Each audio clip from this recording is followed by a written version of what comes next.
So guys, naghahanda na yung aming mami. Mami, tingin. Kain ng mga anak na mapapangkat. Nagluto nga pa siya ng sinangag, hotdog, and corn dipping. Hindi mo kumain din. Di yung walang... yung walang matitigas sa tinapay. Ayaw mo kasi, oh. Hindi po wala akong tanga, hindi ko kinakain talaga. Siyempre, shout out naman sa delivery woman. Late na siya. Dito sa... Sabi, hayag. 5 a.m. alis ako bukas. Ay, hindi magsing. Oh. Alas 6 na. Ay, 6:30 ako alas. Alas 7 na hindi na pa rin. Ay mo ngayon, mag-alas 8 na. Sabi nga ni Tiyo Anan, ay, akala ko kaya alis na maaga. Ba't nandinipan pa siya? Hanggang ngayon, si Kulot, wala dinit na bembang. Kaya hindi namin nakakasama yon araw, gabi-gabi. Ayan, ito lang ang simpleng ulam pagkatapos ng Christmas party. Kahapon, ang daming handa. Ngayon, tiis ganda.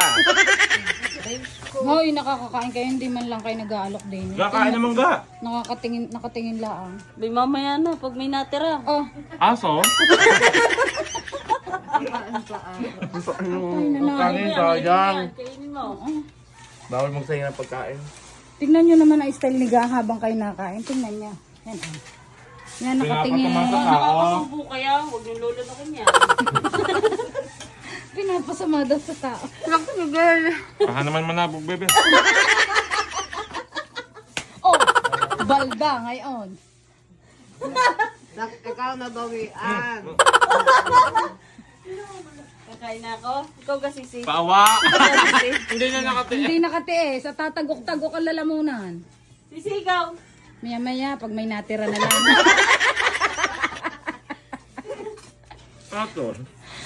Si Sisi, naghahanap ng kutsara. Ang dami naman pala din sa Nandoon gilid. pala sa sulok. Nasa gilid pala. Kala ko kinuha mo na eh. Kain na sisi. Kinakain mo. Mamaya na lang pag may natira. Lang nakain. Hoy, nakakaawa rin. Tingnan niyo, parang inape. Sabi kaya. Kala ko ba pag may natira, ba't nakasando ka na? Kumain ka na din. Pag may natira na Baka lang. parang walang matitira eh. Kaya kailangan na Kaya kailangan na Ngayon, natin. katabi pa ito yaset. Kahit may bakod na ang hipon, walang hadlang. Tama nakatingin si Lisa kinukuha ko. Kaya kailangan. Oo, sabi ni Eli, ang dami naman ang kinukuha ni Ga. Wala na akong bubulusin eh. Pero nga lang kinuha ko otim kasi nakatingin siya. Tingnan. Yun lang. Ang dami pa natira na. Kawawa naman si Kulot, napapag-iwanan sa budol pie. Lagi nang bumebembang. Mm. Umuwi ka gabi? Bembang pa mo.